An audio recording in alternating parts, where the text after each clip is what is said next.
Okay, welcome back to Anime Savants, everyone. This week, I am Nika. Nice. This week I'm Suleta Forgetta. oh, yeah, let's go ahead and get started. So the listener question got posted really late because fuck Adobe Premiere Pro. That's all I gotta say. That's all I gotta say, man. I don't know what the fuck is going on, man, but fuck that shit. So we have two responses from last week, and thank you for responding for the people who just watched the episode on YouTube. But one, we just have someone's looking forward to Dr. Stone, which I mean we pretty much talked about that, and then we have Rob Van Goddamn, which I'm pretty sure it's probably Rob. It's you from Twitter, but I'm not sure. But you said nobody mentioned Insomniacs After School. It should be a great slice of life. And that one, I'm interested in it. I know as of now, the first episode has dropped. But the premise was interesting. But with slice of life like that, I need there to be something to move me. And it looked like it was a very chill slice of life show where it was literally just there's really not going to be anything going on except for them just going through the paces. So that didn't really wow me, but then you also said Heavenly Delusion and Hell's Paradise should be fire. And Skip and Loafer, I already love it after one episode. And then in response to the question about what was one of the surprises from last season, they said Trigun Stampede surprised them. That's so interesting. I always want to get the perspective of folks who have entered anime post, I guess it's the I'll just call it the digital era because Trigun was from probably that was it 96, 97. It's kind of when everything was transitioning fully out of hand-drawn adaptations. So yeah, it's to have Trigun kind of, I would love to know the perspective of someone whose first introduction to Trigun was this new series Stampede. And not the old one. Yeah. I would totally be super interested to know what that was like. I feel like there are plenty of them out there. We can definitely find somebody. I feel like Joe, for sure, Joe. Yeah. Probably moved too. But yeah, we would love to look that up. Yeah. But other than that, that's what we got as far as that response. But you guys can still send in your responses to previous week's question, and then we'll also have a new question for this week too. So, we'll just combine it all, and then it'll be a little bit longer next week. But BBB. As far as the shows go, what do you want to start with? Well, I'd like to let's save probably the most hype for last. Okay. or what is probably the most hype. I don't know. I did want to talk a little bit about Cheat Skill since it was the first of the 3 isekai that we called out this season as potentially being 1/3 of a more complete whole. But I can say now, having watched at least 2 of the 3, that I was at least interested in taking a look at, that it may deserve a little bit more leeway than I normally give these series. Good. Now, granted, I did not watch episode 2, so we're just talking about the opening episode. Jordan, I know that you did get that far, but just in episode 1, I remember. Funny enough, I was chatting with Joe Freshest a little bit about that. That both of us kind of had the same takeaway with episode 1. That maybe there's some restraint here being shown to tell a better story. Now the question is, do you remember the main character's name? Because I don't. Absolutely not. Do not. I just think of him. He's a young fat bastard. Yeah. And they made that very clear. So a lot of these series go out of their way to let you know that the protagonist is or was a loser.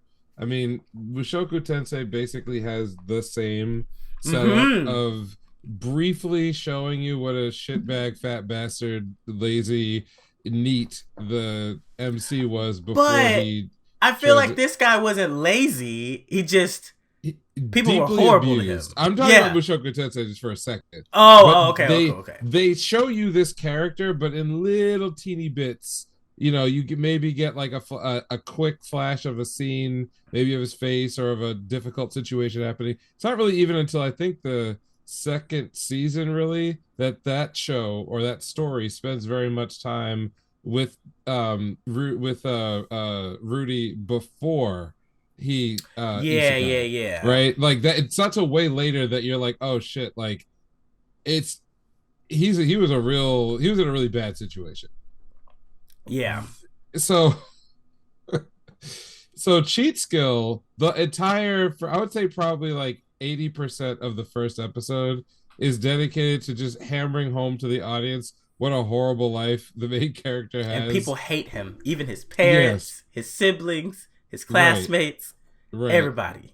Now, I will say that in a lot of anime, when the topic of bullying is used as a plot device, it's very, very, very much over the top.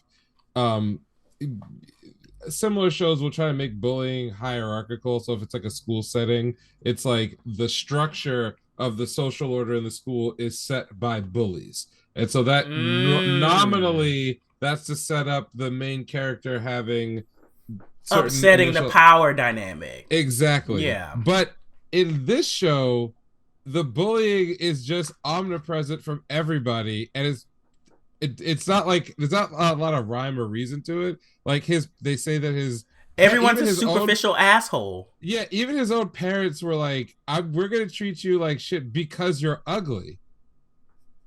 That's it. It wasn't like he was a bad person or anything No. else, or it was just you're ugly. We have two beautiful kids, so we're gonna treat you like garbage. And then they even say at one point, I think in like when you get the scene in his house for the first time, that it's like they don't even offer another reason. It's just man, you're No. ugly. I was like, wait, what the And they fuck? felt some for like he was living with the grandfather, wasn't he? Yeah, Like eventually, yeah, he eventually went to go live with the grandfather, and then the grandfather died, and clearly knew that they were pieces of shit, and yeah, and left so left everything to him. him. Yeah, And then they were just like, okay, well, we abandon you officially now. Like, yeah. fuck you. So I Um, think the first episode did a really good job of like setting that family dynamic, at least for me, because I was like, oh, I hate them niggas. Like the Yeah, brother there's and nothing, sister. no redeeming quality whatsoever. Yeah. At one point, I was thinking, I was like, okay, maybe the brother and sister are like not all the way gone. I was like, no, them niggas are gone. Like by the end of the episode, I was like, y'all need to get washed, like in some form or fashion. Right. I need to see you get washed before the season's over. Like even if you ain't even got no powers, you need to get fucked up. So they did a really Right. good job with setting that stuff up. But it's a lot. Like it's so aggressive. Yeah. Um, but despite that choice of making basically everyone we meet in the first 5 minutes who's still alive basically irredeemable, the show transitions into the explanation of the other world. And this is where I would say that like my first preconception about what the show could be or would be once I even met the main character went in a different direction. Because this isn't really an isekai. No. You could tell if you watched the trailer that obviously a lot of this was gonna take place in the more grounded human world. Yeah. But the setup is that our main character is sort of dejected. He's walking around the house that his grandfather left to him. He's kind of living alone, and there's a door that. What was the reason why he went into the back of the house? I don't remember exactly. He was punching the mirror in the Oh bathroom. right, yes. And it like unlodged the secret door somehow. Yeah. And what we discover is that the main character has a portal via the door that he can take to what is clearly another world, which is a house with a barrier around it. Mm-hmm. And then after fucking around with the system that he doesn't really understand, kind of figures out that he owns everything in the house, including a bunch of weapons, but he's still like weak and fat and shitty. Monster rolls up on the house, can't get in, and he does something that I would fucking do. I'm like, oh, can I just stab this nigga? Farm experience from behind the barrier. Exactly. So he starts farming that shit up, and it's like, this is intelligent. Now, is this anything new? Is it groundbreaking? No. Absolutely not. But like again, I appreciate real basic stuff where it's like don't try to pretend that the show is smarter than the audience, but Yeah, also yeah. if something is obvious that you would do and a character does it, makes you feel smart. That's it. So he gets all his experience, he gets blah blah blah. But obviously once he levels up, he becomes hot. And so Okay, he comes back to school. Yeah. so and that actually, I was like, okay, now this might be a little too much. I was like, if this were like a summer break kind of thing, like I would say, okay, this makes a little bit more sense to me, but I don't think it was that long of time No, between like. Did they say it was a week or a month or 2 months? Yeah, Whatever it was. yeah, it was not that long, so I'm just like, Ain't no bruh. fucking way. All right, Like, and the only but yeah, like my no, expectations are a little possible. because they spend more time on systems. They spend more time Mm-hmm. on mechanics. They spend more time on rules and a little bit of world building I in the will real say world. the difference between the first episode and the second episode is that the second episode actually shows you, because the one that the sub that I watched, Didn't have the it didn't translation translate of the menus. Yeah. the menus. The second episode starts to have the translations of the menus, so that definitely was like let me pause this shit real quick and let me just like let me get a snapshot and then I'm gonna go on. So I did like that, because at first I kind of was just thinking, yo, I need this translation to like kind of Figure out what's going on with his train of thought, but it was still pretty easy to follow along. So I will say that one thing I can generally do without is that one trope of like, I leveled up in a game, so now I become attractive. Because normally I don't give a shit. Like it's a little annoying and retrograde, but whatever. It's a trope of the genre, and so it happens all the time. So it's like, yeah, whatever. But the problem I have more here than anywhere else is that, okay, you gave me this first episode where you've set up essentially the idea that it's not fair that people are treated better because they're pretty. Yeah. And you hammered that home for 10 fucking minutes. Oh, and then he becomes pretty. And then he just becomes fucking pretty. And it's like, well, there's a whole subtext to the story that you're trying to tell that I think is now gone. It's wasted. Whereas something could have been done with that, especially because they had set up. They explored a little bit more in the second episode. Right, the girl that he saves from being molested and attacked in the alley magically recognizes him in his other. Now that he's hot. No. Okay, not magically. That's what I got in the first episode. I'm just saying this is what I get. So if that's not the case, I'll take that part back. But those are similar things that I was thinking until like today when I watched it. Sure. But that definitely, but that also was the kind of like thinking pattern that I went down, where I was kind of just like, okay, well, I mean, now he's hot, so he's gonna get everything he wants. That kind of lended itself back to the other isekai shit, where it's just like, I got reborn and I'm hot as fuck now, and like I can fuck anybody and I'm overpowered. It was just like, no. And the second episode definitely does a bit more with exploring that, and also just his own psyche. So, and I will just say, to wrap up just what I felt about episode 1, which is it actually got my expectations up a little bit. Like, I wouldn't say they were at a 0, but they were pretty low, because these types of series all play around with the same ingredients, and it's like, oh, okay, which version of this are we getting this time?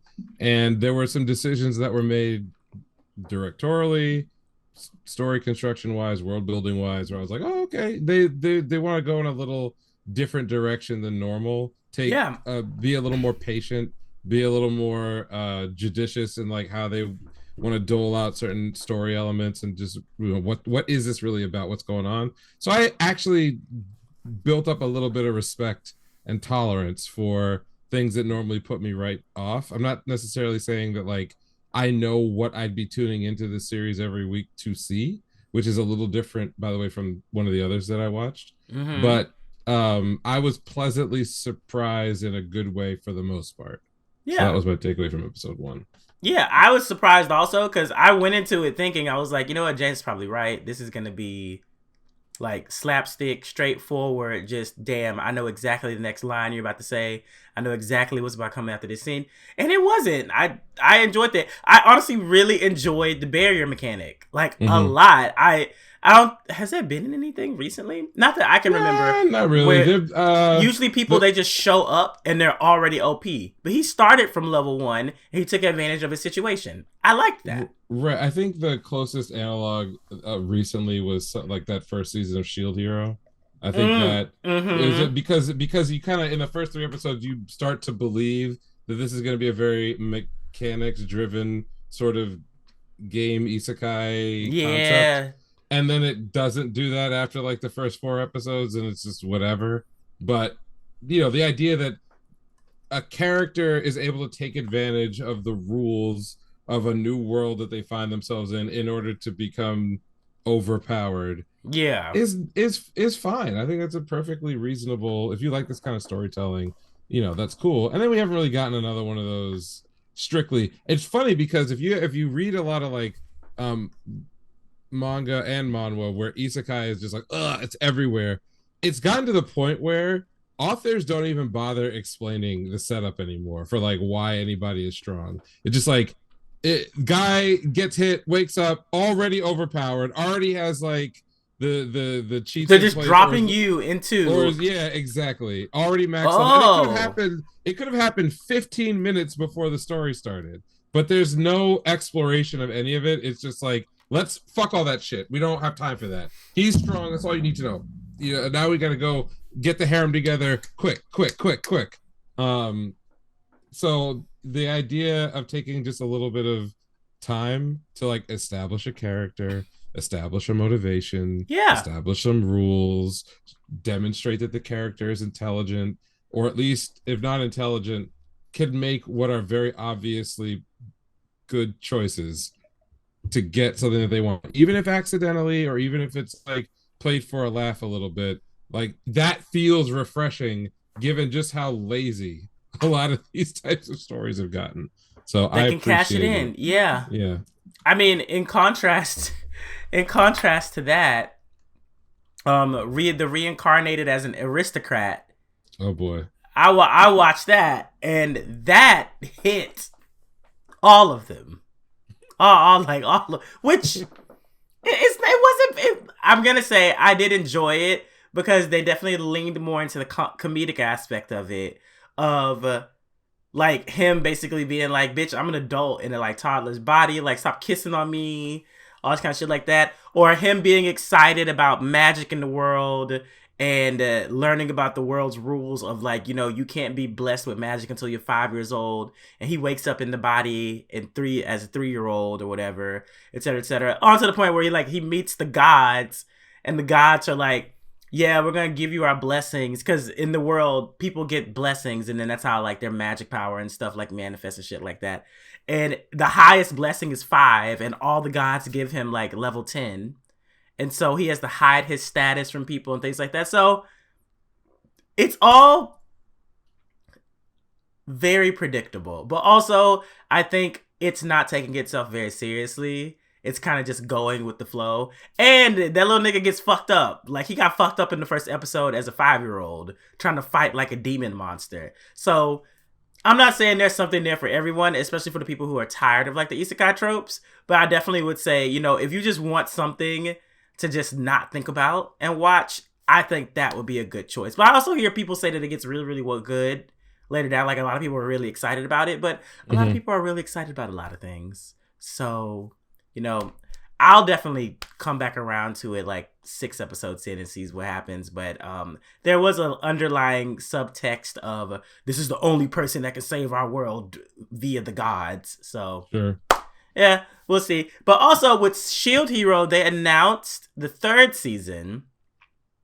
And from what I've been seeing from light novel readers is that the 2nd season in the light novel was also trash. Yeah.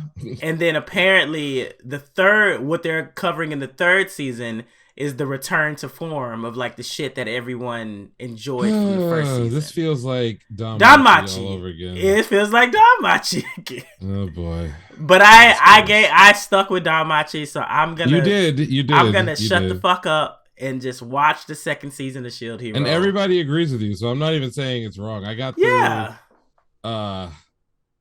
most of season 2. Like and I wanted to just throw myself through a wall, but everyone agrees that I'm sorry, season 3, not 2.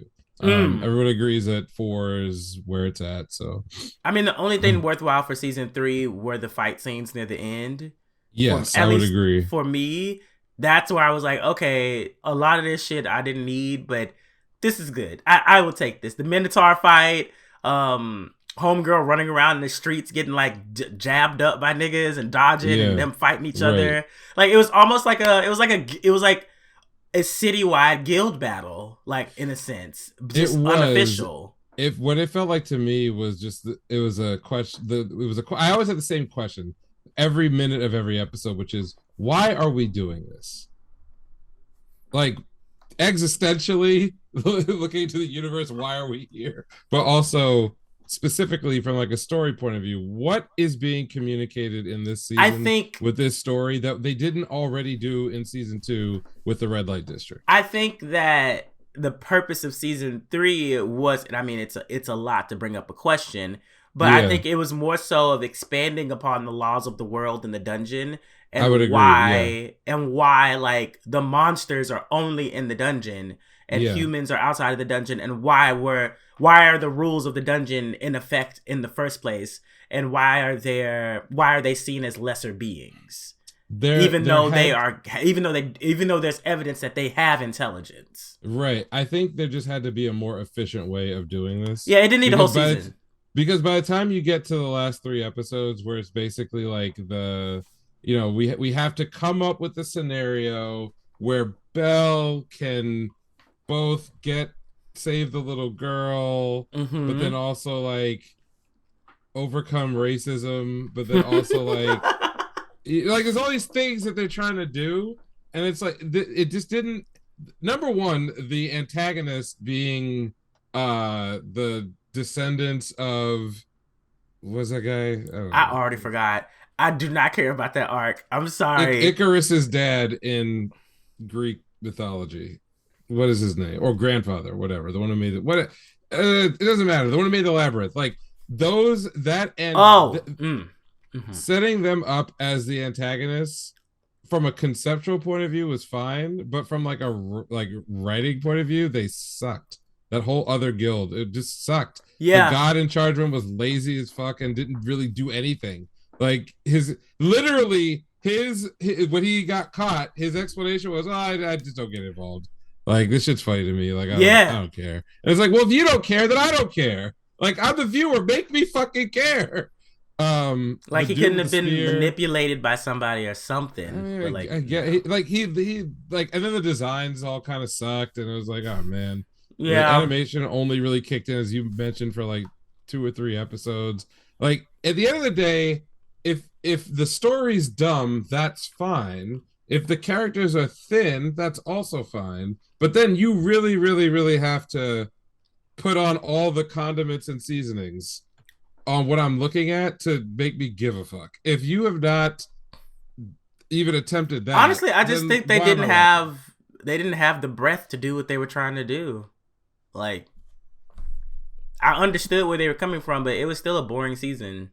I think that whole story could have been told in 5 episodes. Yeah, I agree. It should have been one arc. Yep. Like one. I remember I was watching it and my wife was like behind me and I was grumbling and she didn't know what I was grumbling about. And when she asked, like I didn't really know what I was grumbling about either. And then she asked, like, you know what it was? I think it was maybe like episode 7 or 8, where I shit you not, there's a scene where Belle finds out what some of the bad guys plan in the middle of a fight, and then the directing of the show was such that they cut to every permutation of all the other characters who are like all these different parts of the world, all learning the same information, scene after scene after scene after scene.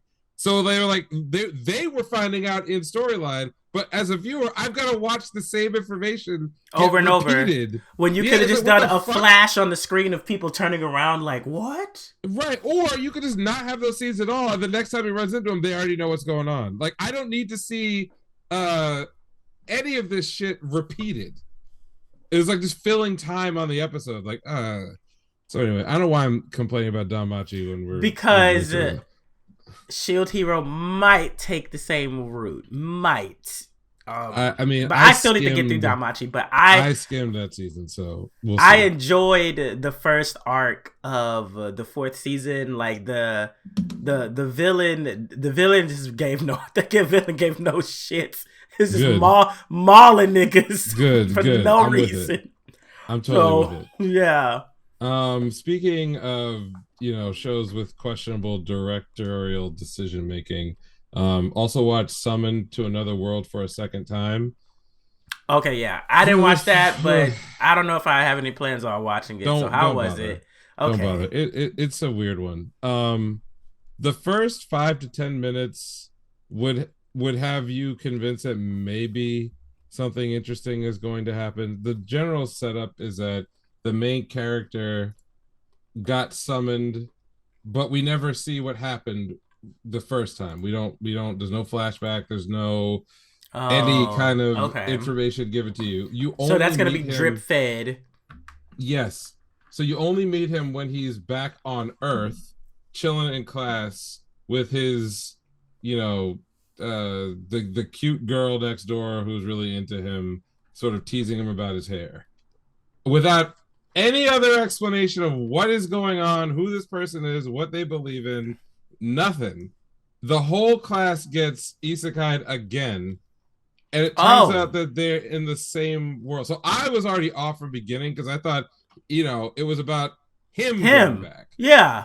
But the whole class goes back, and immediately I'm like, my red flags are going up in my head from like a storyteller point of view, because the only characters we've met are Setsu, who's the main character, and his like best friend or whatever, childhood friend, girl, whatever. And and they probably got a grand total of like 5 sentences between the two of them before they got isekai'd again. So it's not like I give a shit about their relationship. It's just, it's pretty clear, he's like, the protector dude, but he's also doesn't say very much about like every isekai protagonist or Japanese protagonist doesn't speak very much, but it's the strongest. Reserved. Yeah, right. But he's a strong. Okay, I was like, fine. They are dropped in the middle of a war zone, and there's some pretty cool designs for these like demon curse powered suits that start murdering like all these soldiers, and it's like mecha suits, sort of, kind of, and then like you're watching all these guys get washed and killed. And you're like, this is going to be a bloody one.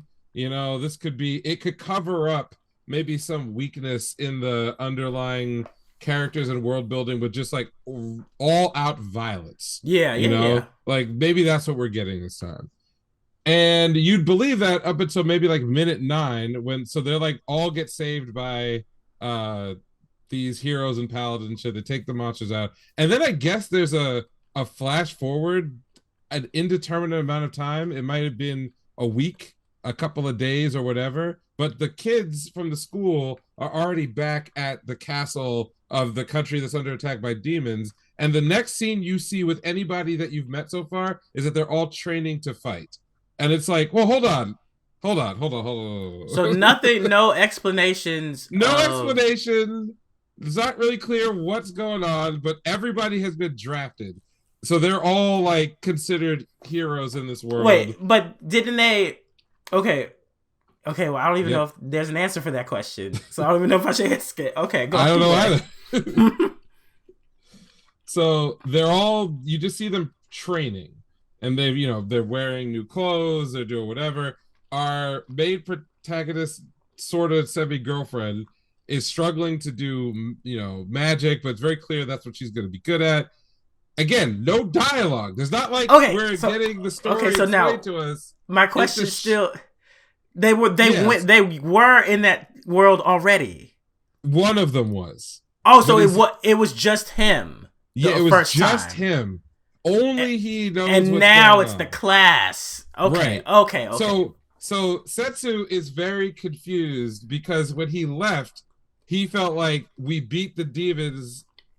There shouldn't be a war happening right now. Yeah. And it becomes clear that the people who rescued him are actually his old companions from the other world, but he must have had a different face or body or something.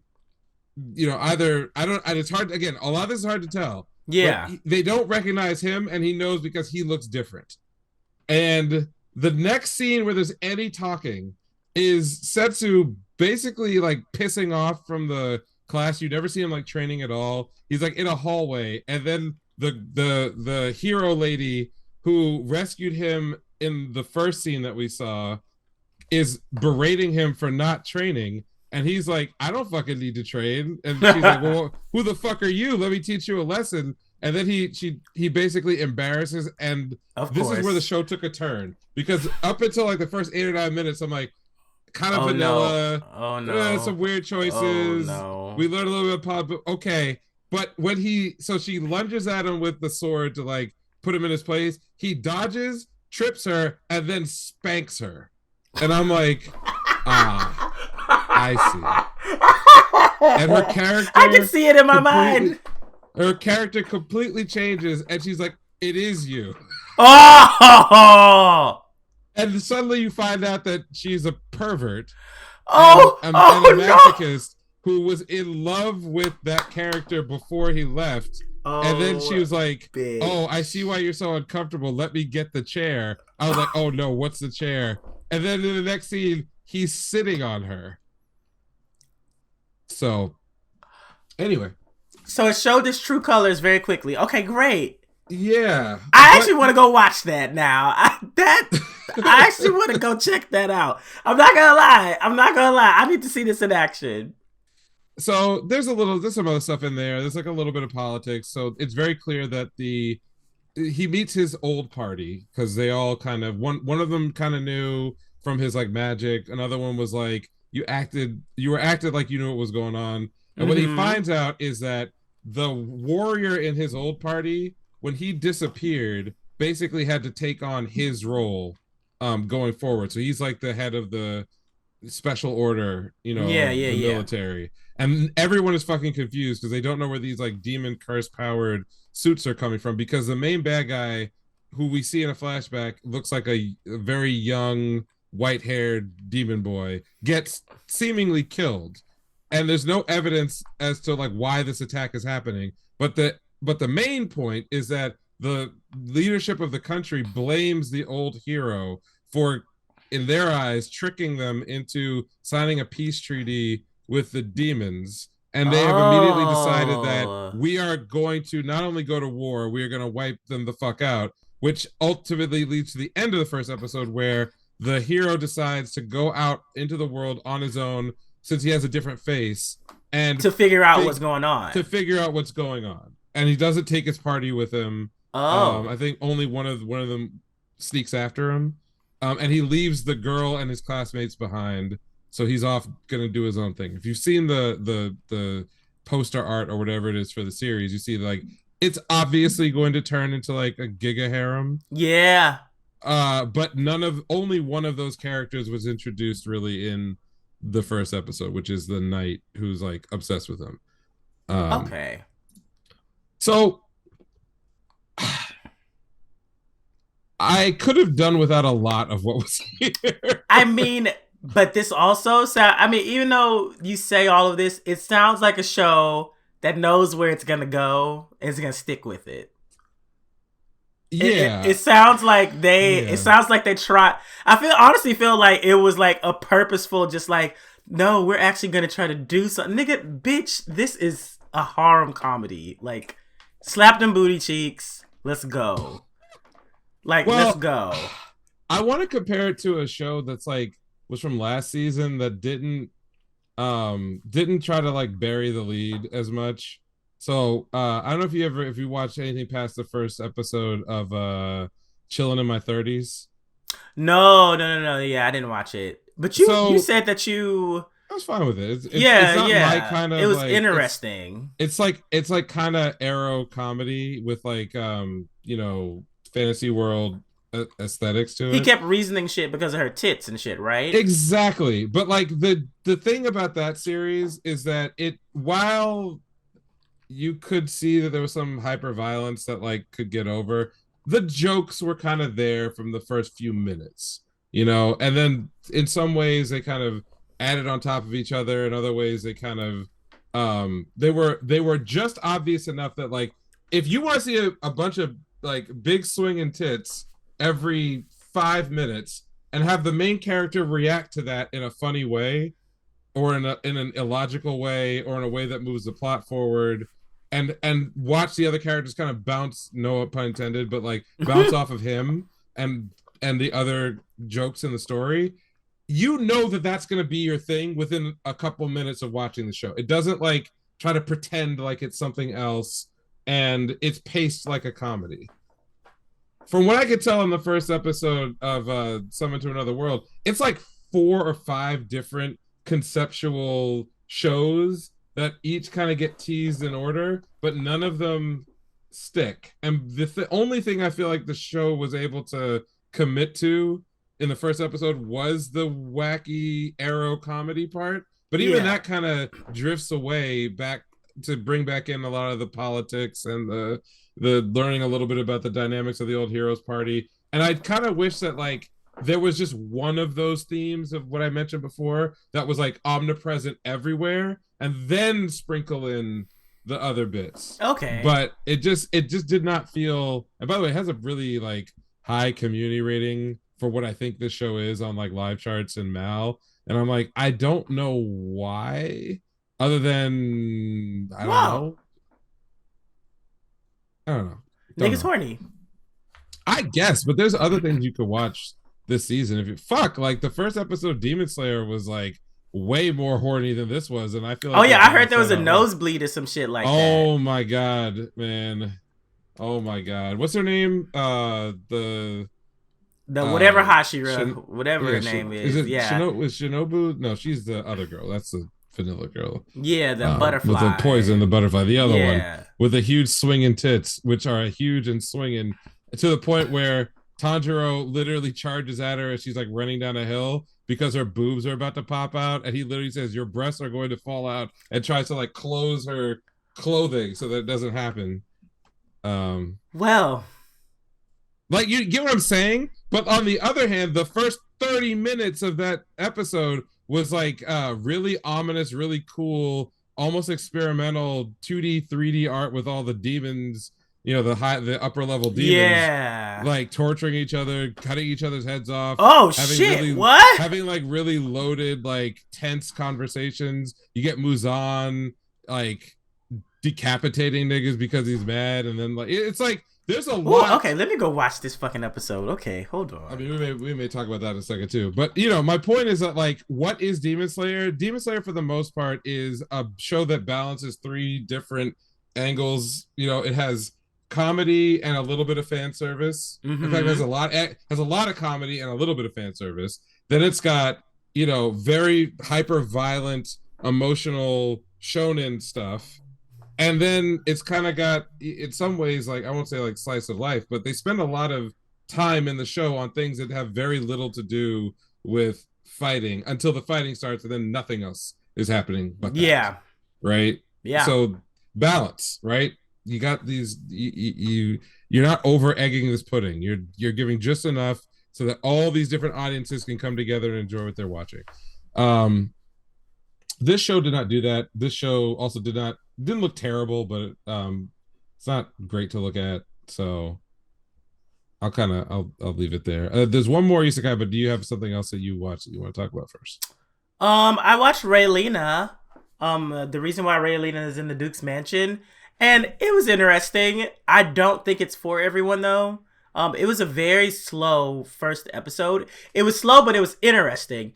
And I think it was it had a very big contrast from a lot of the other like shoujo or the villainess things, where those are usually comedic and very bright and stuff like that. This started bright, but then they immediately went into detail on how she died and how she got reincarnated.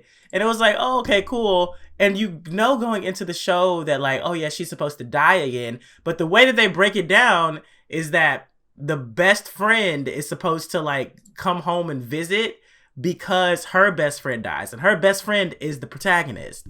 So she's just like, it's not mentioned in the show, but it's already known. Is if you don't die, you gonna fuck everything up here. Like the whole storyline is just gonna be fucked. But they don't tell you in the trailer shit is that the person that killed her was her fiance, and like he killed her through arsenic poison. And so her first attempt to like deviate things just leads to already shit just getting crazy. Like niggas got like niggas was about to die in the first episode. She actually met the Duke.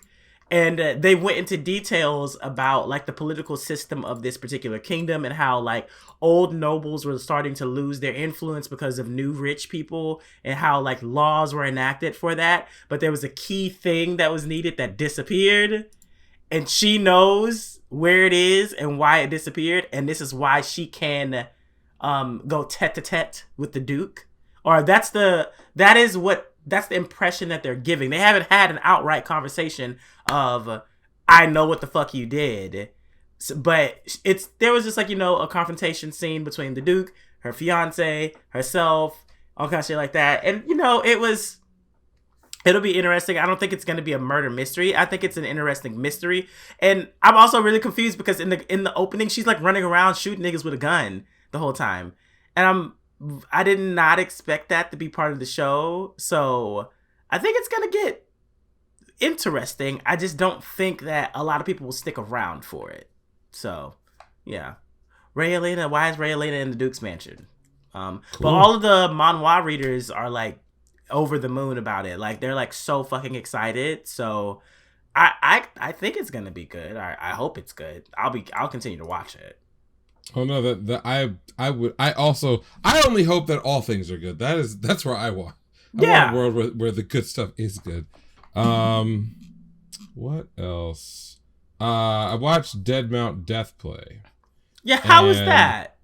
I am pleasantly surprised by this show. So it's a reverse isekai.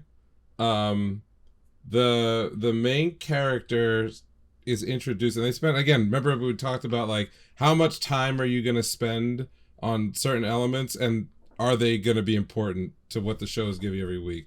So in Dead Mount Death Play, the main character's name in the other world is Shasura, I think. He is one of a group of people where in that world you can be born with the ability to see dead spirits. And they make it clear in the opening that some people, it's not something you can turn off. Like, it's going to be with you for your whole life. And it's not just like you can only see, humans who die. You might actually just see all the dead animals, all the dead everything. And it obviously drives people pretty insane. Yeah. So one way that they deal with it is by joining the church, and the church is somehow able to give them some protection so that they can like at least live a reasonably comfortable life. But some people who have this ability, which I think seems to come along with being able to control the dead in some way, become just like horrible like murderers, right? Because they've gone insane. Yeah. And a very small set of that, because they have that ability to control the dead, become like necromancers and liches and they kind of terrorize everybody. So you meet our main character as he is in the midst of an extreme subjugation event. And one thing I liked is that, okay, I don't know if the world building is going to be all that strong, but they made it very clear within the first 2 minutes that like they're going to cover that some of those weaknesses up with extreme violence. So you watch a bunch of knights get like smashed and decapitated and like impaled and stabbed into walls and like blood. And there's literally a shot. I wish I could like I take a screenshot, but like there's a shot within the first 90 seconds where it's very clear that a guy got like half stabbed, half impaled above where the camera was floating. Ooh. And then you see the slash coming down the middle of the screen, and like a wave of blood probably fills like 90% of the screen. So that will be a regular thing, I'm assuming, then. Or that now you kind of know what this show wants to do. Yeah. Then we meet the main character. He's kind of there with this party, but they don't spend any time like telling you anything about them. They're all dressed up in religious, gear, and they're only in that scene to provide some storyline commentary about who Shasura is and like why he's so important as he takes on this like skeleton dragon controlled by a brain in a jar. And when I mean controlled, the brain in the jar is in the chest cavity of the skeleton thing, and is summoning and shooting beams, and they're just going ham. It's like all out warfare. Holy shit! Okay. So at some point, like, it sacrifices all the souls of everybody who died in this like area where they're at to make like a god death laser to shoot down, and then that summons 2 more dragons. It's like a whole thing. But eventually, main character wins, and then we smash cut to an alleyway, which is presumably in our world, and there's a boy on the ground with his throat cut, like bleeding from the throat, so he can't talk. But it's our main character in this body. And he's a whole other person, and he doesn't know how he got there. He can't understand Japanese because he's clearly in like Shinjuku. I think they mentioned that. And he runs into some police officers, and he's obviously covered in blood and doesn't understand the language. But like the Japanese starts coming to him, and he's immediately, before he could be like questioned by the officers about like, why are you covered in blood? What the hell is going on? A cute girl runs up on him, grabs him, and the color palette for this show is very like drab, like deliberately in the gray scale gray pattern.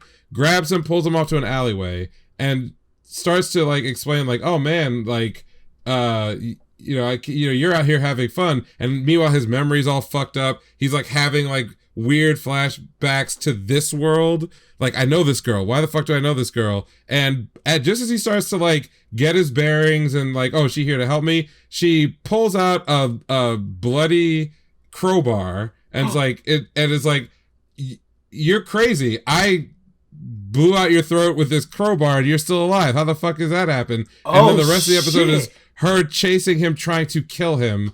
And it's like, now it's more grounded because we don't see any magic until the end. Yeah. There's some pretty like claustrophobic fight environments and fight scenes he kind of runs into this building because what he sees is the first way out, but it turns out that it's pretty much a dead end, and she throws knives into his leg. He's like trying to fend it off. He's realizing that like he can do physically some of the things that he could do in the other world, but he's not strong. And so like while his eyes can see what's going on, he can react. He can't like one shot anybody, because before you see this guy like cleaving through armies. Now he's kind of on the back foot from some one crazy chick trying to kill him with a crowbar and some knives. Yeah. But anyway, chase him all the way through the house. Eventually, like, he realizes he can maybe use magic and one shots her. Like, it literally impales her into a wall with like a dragon bone. But it's like, wait a minute, that's the skills that the like other guy. Vibes. Oh wow. It's sort of kind of, but that's a skill that the other necromancer he was fighting with used. Oh, okay. So it's like, who's here? Big question. He seems to have both memories. And we also get a little like cutaways to a handler who is able to track this, what is now, the audience learns was an assassination. Like the body that he wound up in had some kind of bounty on it or something, and this girl was just trying to collect it. And the very end, the final scene after the post credits, you basically get the main character realizing that it wasn't really clear to me. It felt like he was saying that maybe the world he was from, like, you could get killed, but maybe you don't, maybe you're not totally dead or whatever, but she's just dead. And then he's doing something with her body, and then it just cuts. So he may reincarnate her somehow, because that character design for her was too specific to just be a one-off. A one-off. So I think he's going to try to bring her back to life with his power to figure out what the fuck is going on. But we kind of end there. Okay. And it's kind of, weirdly, the last scene is kind of played for a gag, but there were literally zero jokes at all in the main body of the episode. Like, none. It was played straight the whole time. Oh.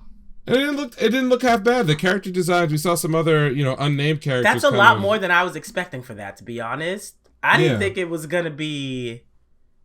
I don't know why I thought it was going to be a talk. Oh, wait, you know what? I never watched the trailer.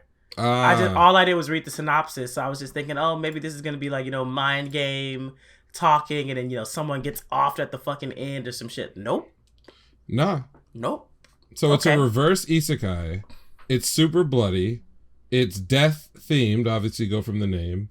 I think that in the trailer I watched, when they were calling out like who the characters were going to be, I saw that girl, and obviously she has a named voice actor. Mm-hmm. So she'll be back. She'll be back.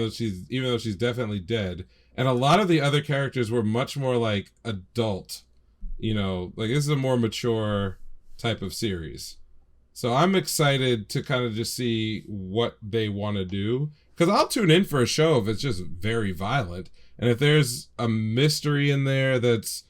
doesn't have to be a big deal. Like, we don't know why he got here. We don't know why his powers are the way they are. We don't know anything.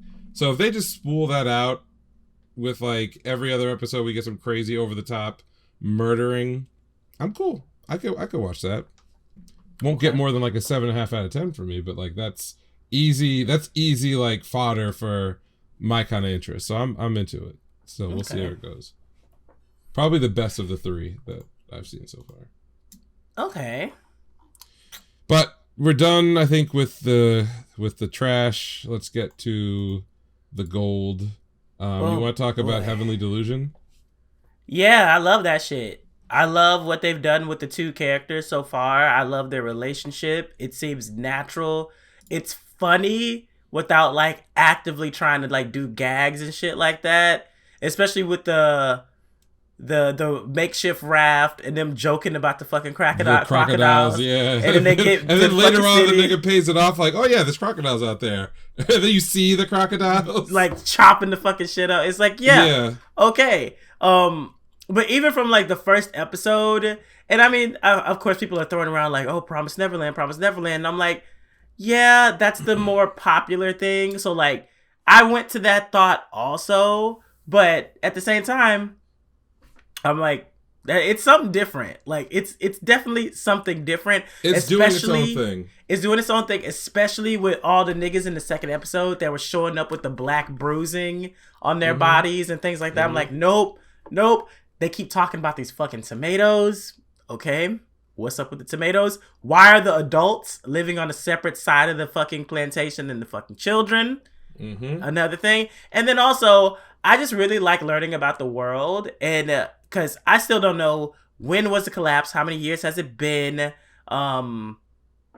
did the collapse happen like all over the world? Is it just Japan that's been affected?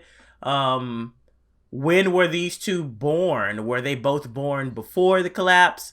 After the collapse? Is the collapse all that they've known? And then also even in the second episode where Homeboy was talking about her being some kind of racer, I'm like, I'm assuming you must have been born before the collapse, because like it doesn't look like any kind of TV or broadcasting of like competition is going on at this point. But overall, by the end of the first episode, I was like, oh, I'm definitely coming back. But after the first half of that second episode, I was like, holy shit, man. Also, as far as I'm concerned, the best opening of the season. That opening was so good. I like the OP. I'm preferential to Hell's Paradise, but oh man, well, you know what? Hell's Paradise's song is not my favorite. The visuals are great. I really like the song. I like the song, but I feel like they're not transitioning well enough into the chorus, and I'm just like, I need. But whatever. There's a breakdown in the full version. That's like. Okay, really good. Maybe that's why. Maybe I need to hear the full version to appreciate the clip or something. But that opening, I was just like, this shit is just like amazing from the song. Well, I love the song, but also the visuals. I was just like, this is porn. Like, oh my god, like this looks so good. It was literally like a Sakuga fest. Like the entire opening. It was really, really fucking good. It was so beautiful. And I thought the song went really well with what was being shown and, characterizing what was on the fucking television or what you can see visually. Outside of that though, oh man. So I like how they built up in the first episode about the gun, about it, like sometimes working, sometimes not working, only has so many shots. What are you gonna do? Et cetera, et cetera, et cetera. When the mother stop that bitch from killing it, I was like, she's gonna die. Yeah, I don't know how she's gonna die, but she's gonna die. And they got me for a moment. They gave her the zip zop. Ooh! They got me for a moment. I'm not gonna lie, because I thought when she was just like doing this, I was like, oh, he's gonna slice you to pieces. And it didn't. It let her get close and talk and shit like that. And I'm like, oh, okay, I'm a little confused because I thought that they were da da da da. And then she did that turnaround smile. And I knew it was coming, but I still screamed. I yelled. I was just like, wow. This what we doing. Okay. Sure. And this is the first monster. So I'm pretty sure it's just going to get crazier and crazier and crazier. But that was good. But I also really liked how they literally have to like work for survival. Like you see them, they're not like over embellishing like, oh, look at them. We're going to show them searching houses for food for like 10 minutes in the episode and things like that. It's like, no, they made it to this new area. They realized this. They set the tone for the world really well about like how they went into that one house and they found the dead bodies. And she basically was just like, okay, well, we're moving on. And he was like, we're moving on. And she was like, yeah, there are dead bodies in here. They starved. There's no food here. We're leaving. And it's like, oh, okay, got it. Food is a prime resource, etc., etc. And then you also have the bandits who are just, taking advantage of people who are traveling. But I don't know. I have a lot of questions, but I'm also just very interested in learning more about the world as a whole. I think it's very well put together, and I'm fucking in. Like, I think it's going to be one of the best shows of the season. I agree. I like how confident the storytelling is. We talked about pacing, before. But the way the first two episodes are paced is, to me, almost perfect for what it needs to do. See, because you have to think about, again, first I let what I'm watching wash over me. If I get stuck into it, then I turn my brain off and I just let let that moment happen. Yeah. And then later on, I'll go back and think about, okay, what was attempted here? So, number one, deceptively, the show has a very big cast. Because you think to yourself, well, you have Maru and you've got Kiriko, and so they're kind of doing their own thing. It's a little, you could make an anime solely about their various encounters in the wider world and use that as a vehicle to like tell a story. But then you've also got all the kids inside of what I presume to be the heaven that they're sort of looking at. So I don't remember all of them, but it was like ChuChu and Tonyo and Shiro, and there was some others. Mimihime. Like, they are clearly being developed, but they're being developed in a more casual way, because whereas the Maru Kiriko side is very focused on the two of them, inside, the heaven, they spend time with a lot of different combinations of those kids. I think is Tokyo the one who is getting the messages on from his Mimihime? Yeah. So like that. So I'm wondering, even in myself, I'm just like, is this happening during the same time? Are these two different time periods? I think they kind of want you to feel like it's two different time periods. Yeah. But I actually think it's contemporary. Okay. That's my belief, is that it's I'm open to being wrong about all that. But the point I'm making is that you've now cut your story in half where they don't interact with each other. So you've got to basically you have to use the A-B story kind of structure to make sure that the audience doesn't get bored with either one or get confused by either one to the point where it's like, I don't know what the fuck is happening over here. And that's hard to do. It's hard enough to tell like one compelling story with like one central set of characters. It's double as hard, maybe even more difficult, to do that with two potential A plots that do not overlap with each other in the same runtime. Like, it's actually just difficult. So the fact that I was engaged with both stories, both in episode 1 and 2, and got a lot out of it. Like, the mystery on both ends are related, but not quite. The world building on both ends is related, but as you point out, it could be that this is actually a flashback. But then the reason why I don't think so is because I think, is it Mimihime or Tokyo or whatever, have that idea that that one day they're gonna be rescued from there by someone with their same face, which leads me to believe that like it can't be out of time, right? Or maybe it could, I don't know. So there's that part. There's the fact that like the storytelling is so confident, right? That a lot of these moments or these individual encounters for at least right now for Maru and Kiriko are designed in a way to teach the audience about something while also having the characters learn and grow on the screen. So like when we meet them, they are alone. So the encounter they're having is them and the world, and we're learning so much about like what the environment is like they're being cautious, she's got a gun, but it's not clear where the danger is, right? Because they're just kind of going in. I remember watching that first episode when you see the bird, like in the very beginning. I kept thinking like, okay, when they're in these houses poking around, is like some shit gonna pop out? Like, where's the danger in this world? Where is it hiding? And that gives a lot of tension. But who are the first antagonists they run into? It's these like goofy old dudes in the gang trying to rob them. And even that, like, the tension level at first is like, okay, it's like, you know, Walking Dead shit, like, we gotta deal with these motherfuckers.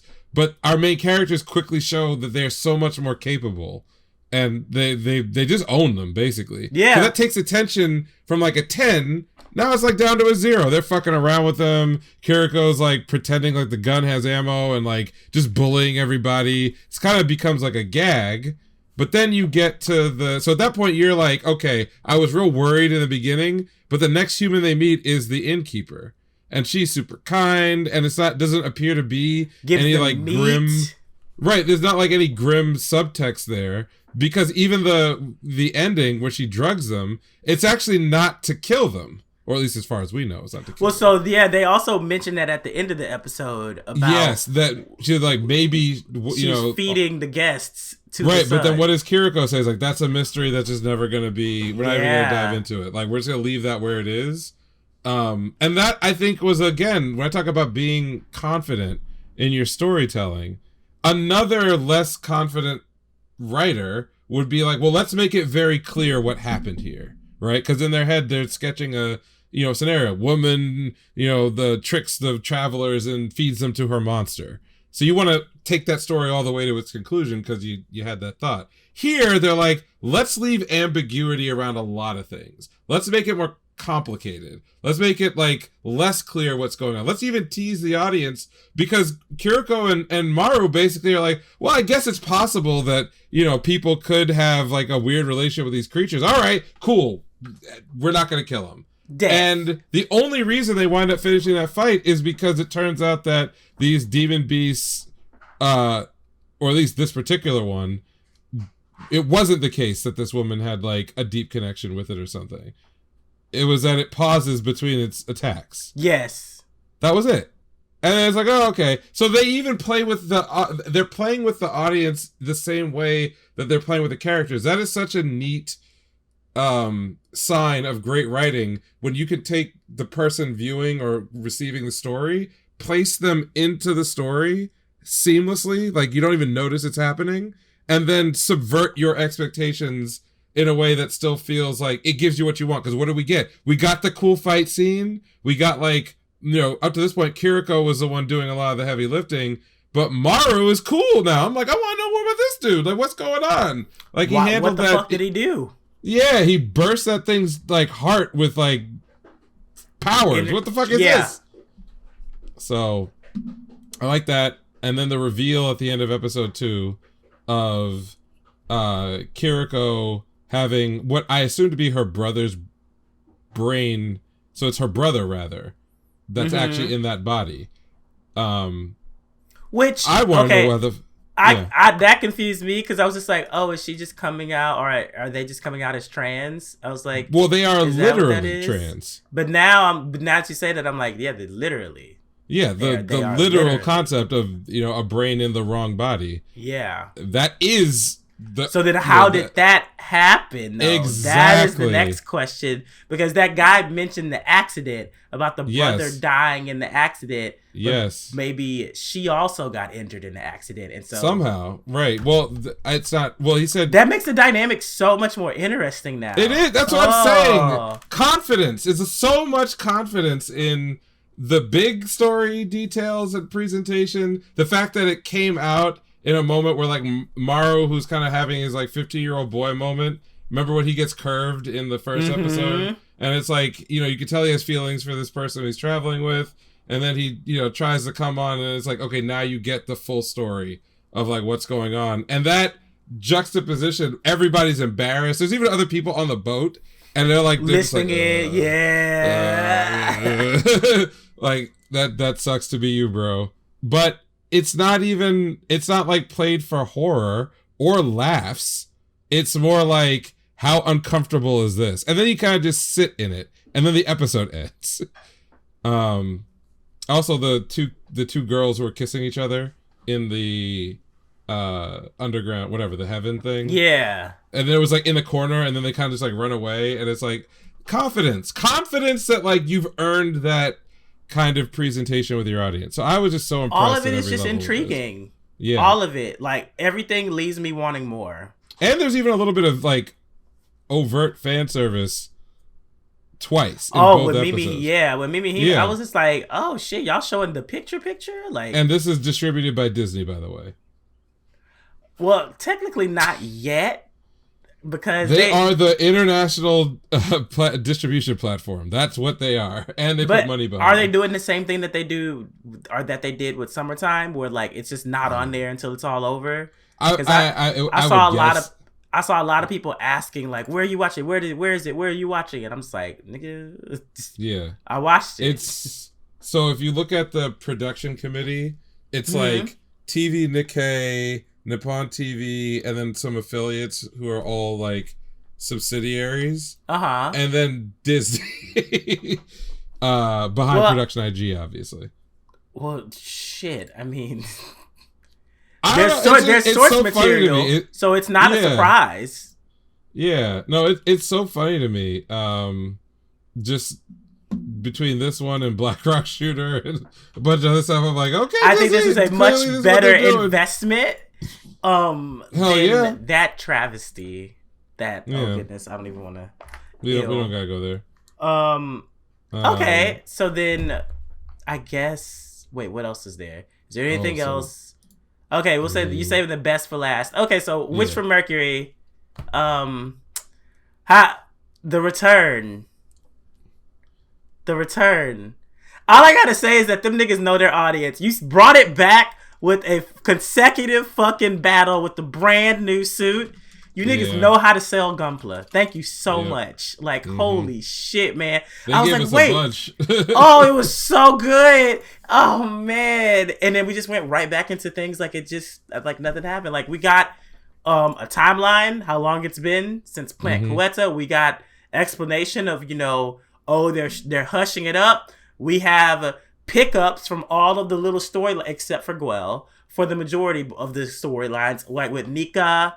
Like, clearly, she hasn't been confronted until the first episode. And then Shadiq is just, oh my god. He cannot be the final villain. It's just too obvious, but goddamn is he like, he's on my nerves. Like, he's really on my nerves. Like, he's on my nerves. I mean, I'm with you, but I'm also a fan. I like characters that are, their whole reason to exist is to move the goddamn story forward. And you know what? It's so obvious, but it's still making me just like, damn, nigga, like, I feel like that's good. You should be mad. Yes, he 100% should be mad. He's doing his job. I feel like if we did an actual redemption arc for you, I would not accept it because, like, you keep dirtying shit up. Like, you just keep making the fuck shit. And yeah, I agree. They need someone to do it. And I'm not saying that they should just like mix it up and get somebody else to do it. I think they're doing a really good job with just making him be just like a horrible person. Like a horrible person with a smile on their face. I think that's the part that gets me, where he's just like smiling, good graces with everyone. No one really knows like who the fuck he is. But at the same time, I'm just thinking like, is he really evil? Like, is he really evil, or are these just the means to an end for something that he considers the betterment for everybody else? I don't know. I love to hate him though. I do. It's I a do good enjoy one the of the character. things that's underrated, I think, about Witch from Mercury is the degree to which there are so many characters that are able to move that story. A lot of times, even in like Gundam series, your main cast is very reactive, right? So there's like one bad guy, or maybe there's two bad guys, and their activity is what like causes things to happen. Right, and then everyone else kind of reacts to that, or like, you know, the typical, we're on the ship, and you just sort of have people chattering to each other, they're going somewhere for the story, and then, surprise, the ship gets attacked by the bad guys, they're testing a new suit. The main character goes outside to meet them, something happens, that then becomes a subplot for a little bit, and then they get back on the ship. Or they get captured, or whatever. Something's awakened in the suit. There you go. Right, that's the usual format. But in Witch from Mercury, there are so many characters who are in the midst of their own transformation or plans or other things. So like, if Shadiq's not plotting on one end, Evan is like doing something. You don't really, something behind the scenes. Yeah. You have the new like Earth girls who are there, who are now fucking shit up, which is great, right? Because I did not expect that shit. I was not expecting them bitches to come to school. But also, back to the fucking pacing. My God, immediate to the shits. There was no 2 or 3 episodes of, do they know? They don't know. Do they know? They don't know. No, immediate, let's fight. Like, by the end of the episode, it's like, they haven't revealed who they truly are. But my favorite part of the episode was Suletta trying to impose her worldview and rules onto them, and them laughing at her and being like, why would we follow the rules? We kill niggas. Like, why would we follow the rules? I was like, girl, what are you doing? What are you about to, this thing try to stop you out? You're out there like, we're at school, we have to follow the rules. Like, literal stomp out. When the homegirl was in the Gundam and Nika walked up like that, I was like, I have a feeling. What was this bitch ass shit you trying to do with a cell phone? Talking about, I'll let everybody know. I got the proof. Homegirl jumped, did a flip. Bruised your fucking arm. Probably broke that shit. No chance. She almost got shanked like 5 minutes. Oh my God, the shank. The shank. I was like, I thought y'all were sisters. Oh my God. That's not your sister. That's not your sister. You weak hoe. What you She's like, bitch, stay the fuck out of my way. I already don't want to be here. Like, being around this shit pisses me off, and you don't need to piss me off. Don't fuck with the mission. So just all of that within that one episode. But I also thought it was so cute. Like, it's just, there's so much going on. I thought it was so cute how homegirl was dragging Suletta all around the school, being a menace to everyone. Everyone loved that. But then I also loved how the Earth Dorm kids are all like processing what happened at Plant Quetta in different ways. As well they should, because they all almost died. Yes, exactly. And then, of course, we got Miorine hanging out with her daddy, overlooking his shit, seeing how he's doing, etc., etc., etc. And Prospera had the whole mask off. You ain't got no scars, bitch. Nope. You ain't got nothing. We coming back to that. But my biggest takeaway was, what is it? Quiet, what is it called? What was it called? Fuck. Quiet Key or Quiet Core or something. I don't remember. Fuck. The plan. The plan. As soon as that shit came into view, I was just like, oh my God. Hold on. I have it right here because everyone was talking about that shit. Suletta, Miorine, da-da-da-da-da-da. Quiet Zero. Like, what a great end game. First of all, I'm pretty sure it's a machine. or Oh, something. clearly, you know the tradition of Gundam. It's always like a super machine. Yeah, it's like some mobile armor that has like a bunch of arms or a bunch of lasers. Or I mean, because of my like background with G Gundam, I immediately just went. I was like, oh, it's gonna be like Dark Gundam. It's gonna be this huge ass fucking thing with tentacles going everywhere and all this kind of shit like that. And blah blah blah. And a lot of people were like, actually, no, it's similar to what is it, the Psycho Mu? Or they think it's similar to the Psycho Mu from like Z or Double Zeta. And I was just like, oh, never finished those. It looked like the absolute. Well, the outline you kind of see ominously looked like the Absolus from Eighth Mobile Suit Team. Like, oh really? Like, I mean, that's what I have no idea what that design is going to be. So it's not even It's going to be something crazy though. Like, it's absolutely, because she gave it to Miorine, but she didn't really give it to you, boo boo. Like, right. But remember, you know, the speculation I kind of had by the third episode, which is like very clearly, Prospera and Miorine are gonna basically be working on whatever the thing is that is the final antagonist for this series. Even though Miorine is nowhere aware, not going to be aware of what it is. Or maybe until it's too late or whatever, you know. Yeah. I did like how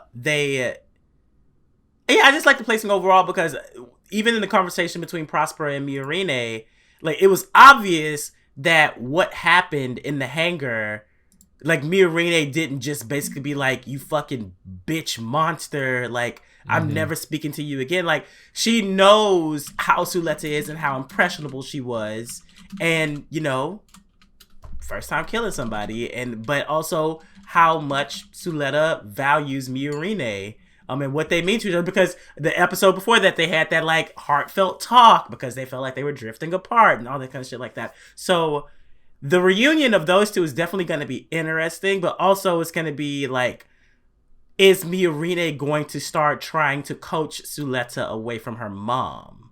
Because she saw the influence of her mother, and just like well, not how devastating it can be, but just how easily it is to manipulate her if it's the mom. Yeah. So when we sort of got about halfway through season 1, and we had a conversation about sort of, okay, where did we expect the show to go?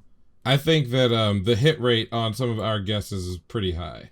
The only thing I'll say is that we got a time skip, but it wasn't like a multi-year time skip. It was only 2 weeks. Yeah, that's the only part of that where I'm like, okay, I get it, because the note that the last season ended on was still kind of, you know, there was a lot of stuff in progress with characters we had not really gotten to know very much about yet. So it probably wouldn't have been the right time to do a 6-month time skip. Might have been way too much. Yeah. But we guessed that there would be a time skip between the two seasons. That Miorine would be either manipulated. Well, Miorine would join Prospera. There'd be a schism. In order to pursue whatever the thing is that Suletta probably is going to wind up fighting, or, you know, would side with her ideologically over something or other. There would be a split between the two. Because, I mean, this isn't just like, you know, anything special. Literally in the opening and ending for both the season 1 and now season 2, it's the visualization is Suletta, Miorine separated. Yes, separated. So it's you don't need it to be any kind of like genius to figure out that's the theme of the story. By the way, the ending is gorgeous. The ending is some crazy shit, man. That was crazy. I was like, oh, she got like the dress on and the multiple Sulettas and the choreography and all that. I was like, oh, I see. Somebody had sent me a image of the opening from Revolutionary Girl Utena. Utena, excuse me, not Utena, Utena.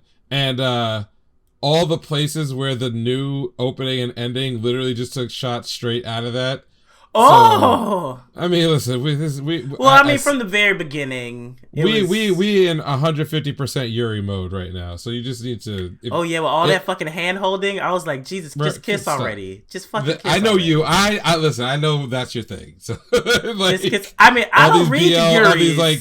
All these I will say unserious BL authors. It's like, come on, just what's this? No euphemism. Let's just go. The influence. So we're on point there, and I just think that overall at the end of episode 1 of season 2, you have that back and forth between Suletta and like the more aggressive Earth Girl or whatever her name is, where they basically just spell out like what their ideology is, and like what this next fight is going to be about. And that's all I always say this all the time. Action shows, sci-fi, shonen, whatever you want to, wherever you put your hat down is like what you're into. They don't have to be Shakespeare. No! They don't have to be, a triumph in writing. You just have to get the basic stuff correct. What do your characters believe in? That then is the basis for all conflict. Conflict is resolved through the meeting of two different ideologies, where the ideology that triumphs in the fight visually is triumphing in the marketplace of ideas. Yeah. That's it. That's all you gotta do is make that shit as clear as you can. You're gonna have a good time. And that's exactly what they've been doing since day one. I'm looking forward to the episode this season where if you if you step away, you get one. If you move forward, you get two. Yeah. Where that shit gets corrupted. Where you find out exactly what Prospera meant by that, which is not what Suletta thinks it means. You get ready for that. Sulettas. You get 2 Sulettas. Maybe. Now, I will say that there's an audiobook that's out that I've not heard called Cradle Planet, which serves as a gap bridging story between the prologue of Witch of Mercury and episode 1. The synopsis is of it translated? It is, and I've read the synopsis, and it does clarify a bunch of things, and it also includes elements and ideas that have not really been explored at all in season 1. Except in this episode, if you remember, Suletta talks to Nika, and she says that she wants to have a conversation with Ariel, right? Mm-hmm. That is not a euphemism. That's explicit. Like in the audiobook, Suletta consistently has conversations with the machine, and the machine is able to communicate back. Oh. Yeah. And we haven't seen that in the anime at all. And we have not seen that in the anime, but they mention it in this episode. And also the concept that both Ariel and Suletta are Prospera's daughter. Yeah. Is brought up a lot. It's not just something daughters. That, like, she said that at the end of last season. Correct. She also said it in the second episode. Yeah, she missed that. It's real quick. It's when she's getting in the machine to have one of the duels, and she mentions that like we're sisters. That's what she said. Which is interesting. And the other thing is that I got, at least from the synopsis, I do think that it may put to rest one of the theories that maybe Suletta is a clone or something. But not really, because it's not like a clean, it doesn't just say, okay, here's everything that happened between this time and that time. Suletta in the audiobook definitely grew up on Mercury and had interactions with other people, just no kids. Because it's all adult. It's like they're like mining people. Okay. Yeah. Or at least it is insinuated that is the case. Either way, she was definitely doing shit when she was like 6 years old. Like in the Gundam. Or that she was present in the storytelling as a 6-year-old. Okay. But again, it's like super brief. So I don't know necessarily, sorry, not 6, 9. So I don't know if like necessarily that accounts for much, but I do think that it might be worthwhile for people who are really into it to go and read at least the synopsis of the audiobook, because it does make a lot of the things that clearly are now coming up in this season with respect to like Ariel and Suletta having some kind of a independent relationship. Man, they should have gave us like 5 prologue episodes or some shit. Like, well, there's a scene from the audiobook where Ariel has a debate with Prospera about allowing Suletta to do certain things. About the wisdom. What? Yeah. Okay, I need to get. Okay, let me go find that shit. So that's what I'm just saying. Like, this is so interesting. Okay. Yeah. So I don't know how much of that is gonna basically migrate over into the anime, but or it might be flashbacked over the span, right? Of like or some reference episodes. in some way, but like it's not. Obviously, that has not been a component of the first season in any real way. But I think this season they are leaning much more heavily into it, and it kind of makes sense because in season 1 it mostly focuses on Suleta's, branching out and actually having friends, and learning about the world her own way and learning about her mom her own way. Whereas like in the audiobook, it's very clear that like Suleta's only major relationships are her mother and Ariel. And Ariel. Everyone else who's on those mining bases are like old men, more or less. Oh. And they don't interact at all. Because she's literally the only child there. And they also have something cool, which I wish that they got a little more into in the anime, is that, so she learned about what school was from anime. Oh. So that's why she has all these like overblown ideas and that list of things that she wants to do. Oh, because that was the media that she had consumed. Right, that's all she had to like connect to other kids was the anime she watched on TV. Wow. So so her being like kind of borderline autistic is interesting when you think that like her socialization came from anime, and that in a way is kind of a commentary on the fan base. That actually what? Oh shit. Oh well, I feel like a lot of people don't even know about that, or they probably never would even. They probably never even would even consider. They probably go over their heads. Well, it's written. I mean, the audiobook's also written by the same author who wrote the show. So. Oh, good. Okay. So I think it's consistent. Or rather, there's two. So, Yuya Takayama is writing the novelization of the show. Mm-hmm. And then the author of the show, which is not him, wrote both the obviously like the treatment in a lot of the episodes. I think it's, I know the last name is Okoki or Okuki. Okochi. There we go.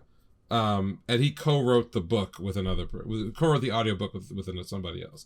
So the writer and creator is involved with all the official material that is original. So I don't think that this is like fan fiction level stuff. Like clearly this was the intent. All these things were intentional. So yeah, loved it. Next week we get more fight, or a more focused fight, I think, with Faract and Ariel, like what machines are they going to use to fight Suleta? Yeah, I'm not sure about that. Are they going to double team her, kind of like how they did or could have? I feel like they're going to double team her. Yeah, because I feel like they're not going to have their Gundams because they would not approve them. True. But I'm with it. I love this mercenary faction. I think it's so cool. Oh yeah, right. We also got the Delic group going to Earth to kind of get their revenge. But I bet it's just going to be on whatever the fuck. They don't even know what they're going They don't know, so I know what they're going to do. They're going to go down there. They're going to start oppressing the fuck out of everybody. They're going to be terrorists, yeah. Yeah, exactly. They're going to fuck everything up. That'll then pit the Earth group versus all of the people who are related to yeah. So yeah. And I mean, that was one of the storylines that they kind of hinted at with ChuChu. Right. And like her family or her hometown or whatever, not really wanting to discuss it. And also the idea that it's like could be a 3-way confrontation towards the end, because you've got all the pro-Earth people who are getting their hands on Gundams. They're, they were the mercenaries who came up and fucked everything up. And then whatever the resistance people are going to be on the ground. Then you've got the Delic company, which is just abusing people. They've got their own stuff. And then clearly Suleta, Miorine, whoever joins their faction. Yeah, Team Gundam. They're like the third because they have a ship. Oh, and they also, that other group, the other group of like the woman that became the pilot of the ship. Yeah, they haven't come back up yet. Yeah, very much like the Luo company from the Gundam mainline UC Gundam series. And they always kind of like whenever the white base equivalent is on the run and they've got to like get a repair, but they can't do it at a Federation yard. They can't do it where the Neo Zeon people can catch them up. Here comes the Lavi and Rose. You could just dock there and you meet all the, it's like it's the usual shit. So I'm with it. Gundam tropes are cool, but I think we buried the lead enough. Yeah, so how was it? How was Hell's Paradise? Did they do what they needed to do? Bless up. Absolutely. So the first 2 chapters of the manga are the first, essentially most of the content in the first episode. Oh, that was only 2 chapters? Wow. It's only 2 chapters. They did leave out some scenes from the island, which they kind of compressed into the explanation of like the pardon, but you actually in the manga get to see more of the wild and weird like landscape but none of the other mysterious things that are on there. But outside of cutting that piece, which is in chapter 2, I think it's chapter 2, they more or less followed the manga exactly. They definitely so as of recording, both episode 1 and 2 have come out, and I would say that in episode 1, the big reveal is that Gabimaru could have left any time he fucking wanted to and killed everybody. Everybody. But you do get the flashback to his relationship with his wife, which I thought was really compelling, and that they delivered it very well. Yeah, I honestly, when that first happened and it showed that he was married to the village elder, and then the village elder's daughter, and then that's when shit went left, I was like, he either hates that bitch to his core or he loves her. And he found out the answer. He fucking loved her down. And also that the fucking village chief is, holy shit, man. Is a fucking psychopath. Holy fucking shit. Killed that nigga's parents with him in his arms. Like, yeah. The show's blood. Holy shit. It was one thing for them to talk about the torturing procedures. It was another thing for them to actually be like, no, we're going to show you. We're going to show you the body starting to split apart from his scrotum because the cows are pulling it. Like, I was like, oh yeah, this is going to be like, if you can think it, it's going to happen. Like, or if they think it, or if it's possible, it's probably going to get animated. And that was absolutely true in the second episode also, because the skin, Jesus Christ. When my man ripped somebody's throat out with his hands like it was normally you either get the like, oh, my hand is a sword, and you cut it, or you get the like brutal grabbing. He somehow did both at the same time. It was so good. First of all, it was so good, but it was just like, wow, what a statement to be like, I'm that nigga. Like, yeah, I'm him. I'm him. Don't get it twisted. Don't get it twisted. I am him. I am him. I did all of with bound hands and my teeth. Yes. Like, did not a single bit of ninjutsu. Like, no fire, no nothing. Like, so, yeah, like, y'all can do what you want. I did enjoy the I guess, like, the foreshadowing or, like, the previews of all of the other inmates that are gonna go. Yep. But yeah, what, you keep going with your journey. My journey. So, as someone who was a manga reader and just felt like years ago that this was it, if it got a good enough production, then it's the kind of thing that you don't need editing. Just do what's on the page and it will get over, because like the brutality that's there already, but also like the beauty and like the pacing and some of the character direction and the unexpected surprises and everything else like that, it'll do its own work. But if you put it in the hands of a really good studio, then on top of just like the natural experience that you would get from like, the level of the art in the manga, put it into a good studio, you can create fucking moments. It's not hard to do when you got the source material that's here, but I really like, so in episode 1, the you basically focus on just 2 characters. It's just Gabimaru and then Sagari. That's it. With the main purpose of episode 1 being 80% Gabimaru and his backstory, and sort of his philosophy about living, or in this case, not really wanting to be alive, or fooling himself into believing that he didn't want to be alive. Because he thought, his whole thing is like, why can't I die? Just kill me. Fucking kill me. Like, go do whatever you gotta do. And Sagari is, when she shows up, she immediately figures out that like, for somebody who doesn't want to die, you're instinctively living. Yes. Like, you know what I mean?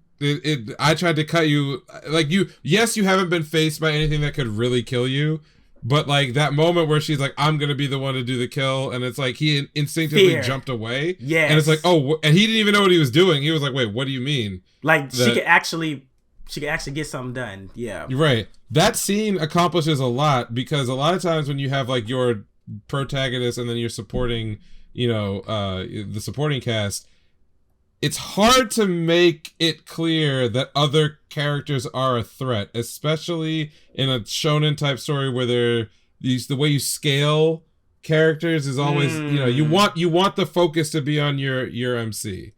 But the fact that like he knew he would die if he just took her sword, puts her on a level as well, which is important, and it's true for a lot of the other characters in the series, that they are treated like they are credible. Within the world, they're treated as they're credible. So 80-20 Gabimaru Sagari in episode 1, but episode 2 was like the opposite of that, where we spend a lot more time finding out about sort of her life and her motivations and her history and her character. That's like 70-80% of the storytelling. And then the back 30 is all a build up to what we all want. You want the scene or moment where Gabimaru kind of like drops the weights and is like, let me just show you what I can do, nigga. And it's, it's not long. He did. It's not long, but he did try to warn them niggas and basically just be like, we don't have to do this shit. Like, this is this entertainment for you. But I also really like that it was, the purpose of it was for entertainment, but on their terms. When Gabimaru took that shit over, them niggas was just like fear, like scary. Because I'm not gonna say it could have happened, but like he probably could have just like popped off on one of them, like the Shogun or some shit like that. I mean, there's a non-zero chance. That he could have killed most of everybody there. Yeah. Like we'll get to the other Ousama, especially starting in the next episode, which we'll be sort of on the island. But like nobody, those niggas ain't chumps. But like again, this is all about how you frame your character and then get your audience excited. This whole episode was like, episode 2 was like, okay, who is Sagari? Why is she, the way she is right now? What is her philosophy, etc.? But that's actually a swerve to lead you up to the moment where you have to juxtapose her beliefs with Gabimaru's beliefs. Yeah. Right? Which leads then to him unleashing on the niggas who try to kill. Now he says it. He does say, he's like, listen, if you try to kill me, I'll kill you. Right? So it's not like he went crazy and just started murdering everybody. Yeah, he was chill. Yeah, he was like, do I really gotta do this? Do I really gotta do this? But also, I feel like the main thing was that no one was approaching him throughout the majority. Like, when they went all out, none of them other niggas approached him. Nobody. Yeah. So it's just like, you niggas already knew deep down that you couldn't fuck with him. But, Yep. So they give you what you want. You got your cast more or less visually confirmed. We're getting to the island next week, where I think that's another thing that my experience reading the manga is matching up with what I expect folks' experience watching the show. If you only watch the first 2 episodes, you might come away with the idea that like, okay, this is like a martial arts kind of. It's brutal, yes, but like, you know, we've seen this before. Revenger was last season. Niggas were getting sliced and diced, and there was some decent animation in there. Like, maybe the characters are strong, but there's nothing that like, oh my god, there's no Gojo, right? Like, it's not there. But the thing is, even though there's a little bit of supernatural that we got with the reveal of the body of the returner, yeah, from basically next episode on, we are shifting gears into like what I feel the real aesthetic power and story system is. Yeah, and everything it starts to come together by that third episode. So the first two are like doing enough to get you invested in the two main characters. Yeah. So that you kind of know who they are. And it's patient in that way. You don't... Another series would put you on the island... Episode 2, right? We took a little bit of extra time to really establish everybody, what their motive is, blah, blah, blah, blah, blah. All that stuff is there. Okay.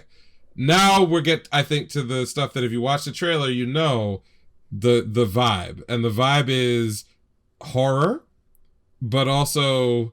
bright, vibrant, almost like sickeningly psychedelic, overgrown.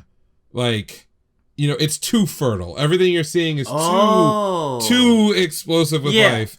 Yeah. And then lastly, I think I mentioned this. So I was off by one episode, but I think it's going to be episode 3 that ends on the shot that is from the manga that I believe is really the money shot. That if you're into that and you see it and you're like, I want more, the show's going to give you more. If you see it, you're like, this is the grossest shit I've ever seen and I never want to see it again, you'll be out. But I think the show's going to be really? Yeah. Okay. And remember that I've mentioned this before, the influences of Hell's Paradise include Attack on Titan. Oh, well, I mean... damn near niggas grew up on Attack on Titan at this point. So yeah.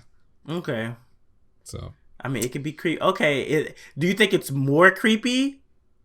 Than Attack on Titan? Depends on your flavor of creepy. Some people find like Elden Ring to be super creepy, whereas like other people, they may feel that like Neo, you know, with like those types of visuals. It just depends on what your influences are. You know, anything that's scary. Fuck out. Hell's Paradise is unashamedly very deeply rooted in like Buddhist mysticism. So a lot of the imagery and iconography and horror is Buddhist themed.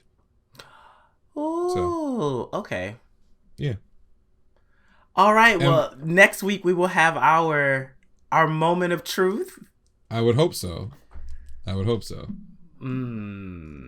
think it'd be good. This is my show for the season. In addition to Witch from Mercury, I may actually pick up like week to week Demon Slayer as well. I think this again is my favorite. The Sword Village arc is my favorite. So. Oh, okay. Well, the opening was really cool. I liked the opening. Yeah. I saw that on YouTube. That looked really fun. Yeah. No, it's definitely my favorite of the various arcs that are in there. I mean, the Red Light District is also really high up on my list, but I think the Sword Village is really more... There's more world building happening, and you also get characters that... They more or less like write off most of the main cast except for Tanjiro. So, again, that gives a lot of space for other characters to do shit. That's why I like it so much. Go. So, yeah. All right. Well, y'all, we made it through the first part because there are a few shows that still have not premiered. But is there any news that stood out to you this past week? Not so much. No, not really.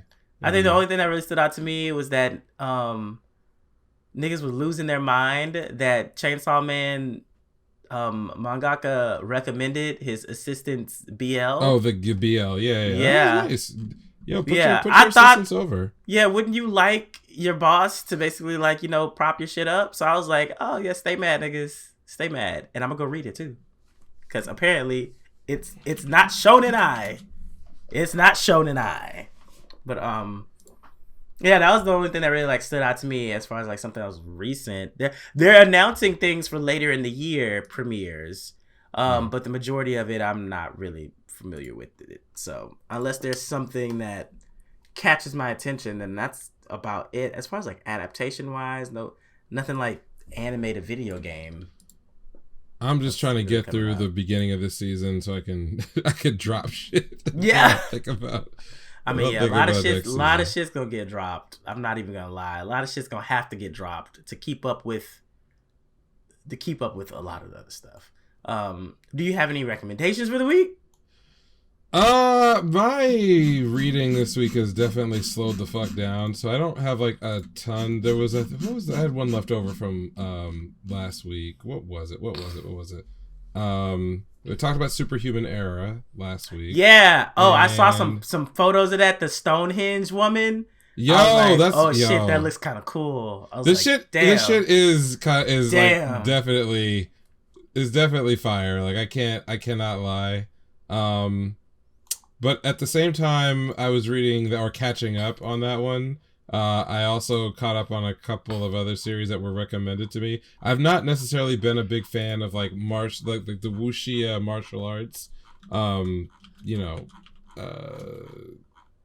like genre. So there's a couple more that like I wanna bring up. But the coolest one that I ran into is a series called The Long Way of the Warrior, which if you just saw, the reason why I never like touched it was like if you look at like the images that are floating around, they're very weirdly incongruous. Like it's technically a martial arts, shonen, but maybe more seinen, I guess, because while there's like superpowers and everything else, it's really the world that it takes place in is, I guess, sort of grounded. But here's the pitch for it. Sometime in like the 2nd century, a warrior from Korea is captured and sold as a gladiator to fight in the Roman Empire.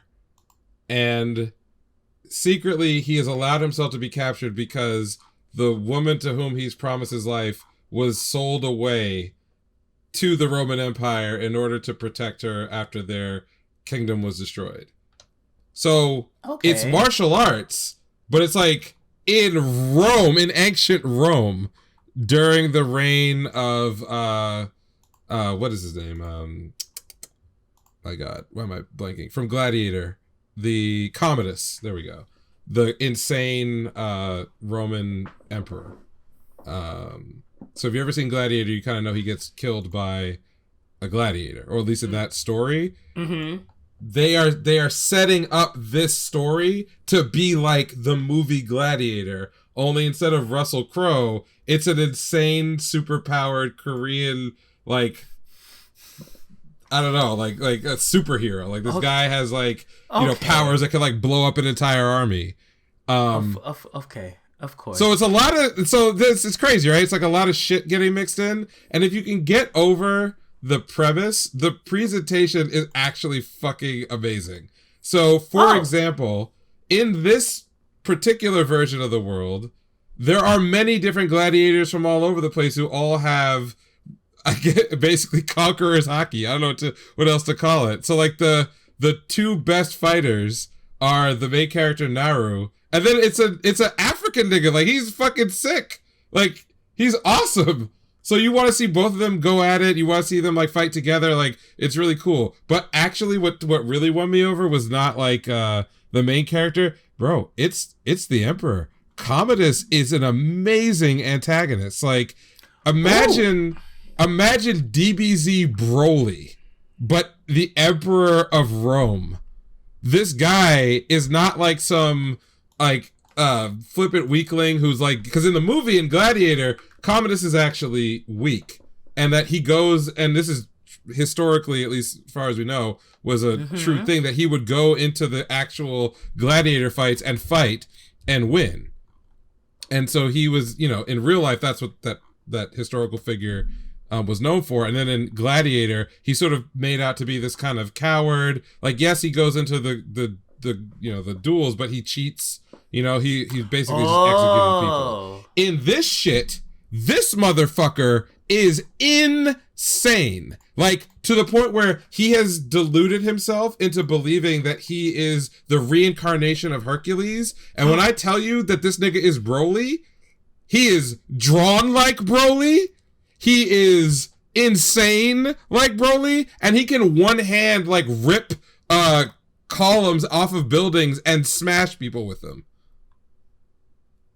Like, it is nuts. It is nuts. It is 100% like out of control. And the tension between, so like the Commodus character is like one of those like, I'm so powerful, I need someone else who's strong to make me feel anything. And he runs across our main character and he's like, you're hiding shit. I know, I could tell. The strong recognize the strong. Like, you're pretending to be weak, but you're not. You're a monster too. And so everything he does in the gladiatorial games is to incite Naru to reveal more and more of his power, so that when he unleashes for real, that nigga's gonna jump in and go ahead.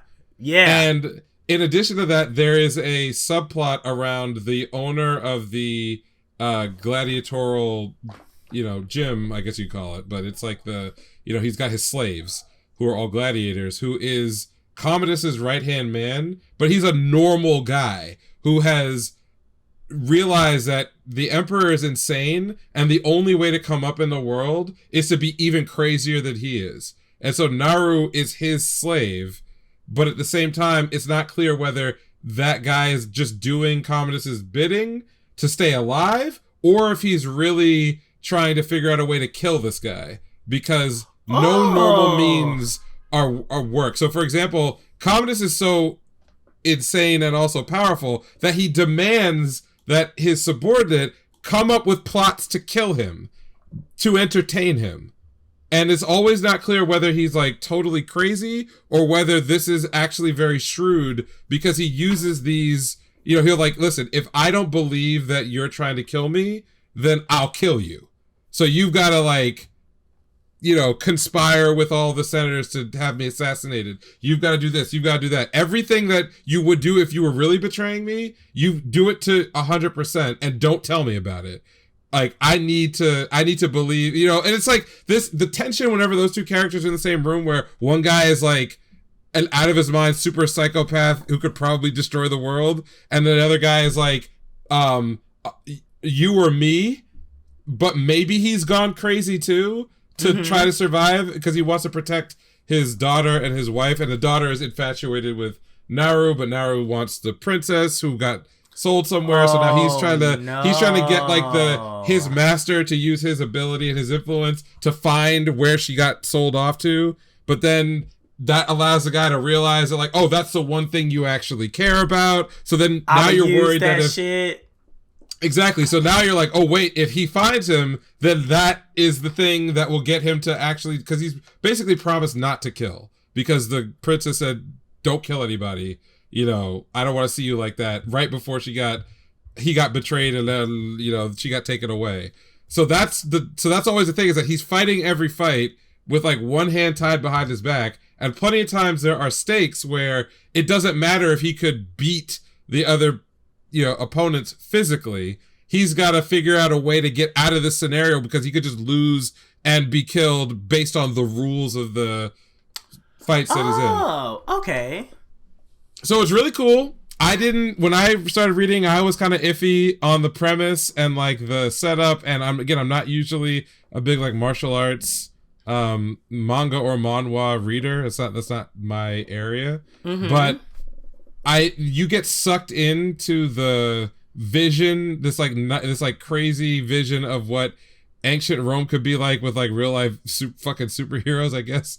You get sucked into a lot of the characters because that anticipation, right? You get flashbacks to when Naru was a general in Korea, and you're like seeing him like one-man army shit, or like face off with other guys who are as powerful or more powerful than he is. So then you get that bit, and then you come to the gladiatorial arena and realize that like this guy, yeah, he's him, but he actually can't.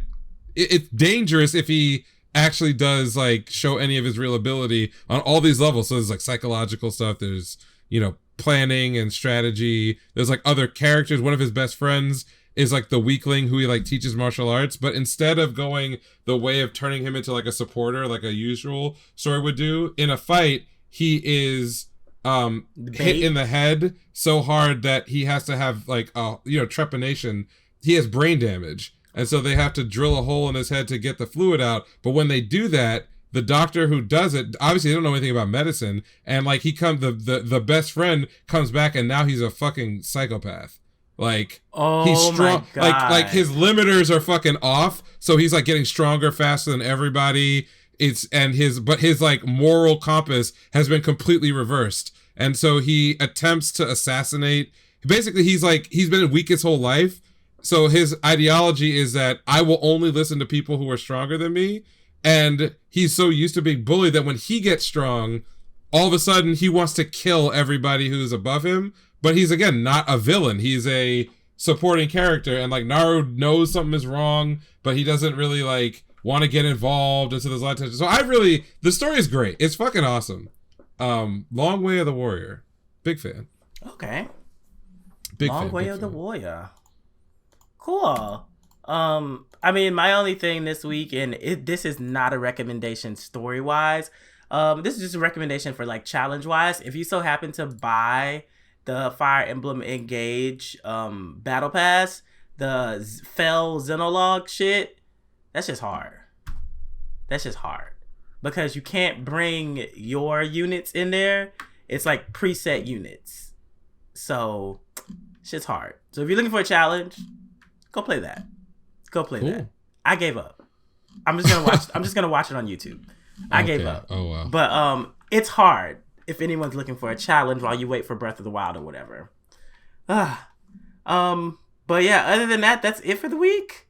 Yeah, that's it. I have a question. Got a question. Yeah, a question. Oh my God. So in light of the conversation that we just sort of had about supporting characters, everyone's got their favorite main character, but who is your favorite supporting character?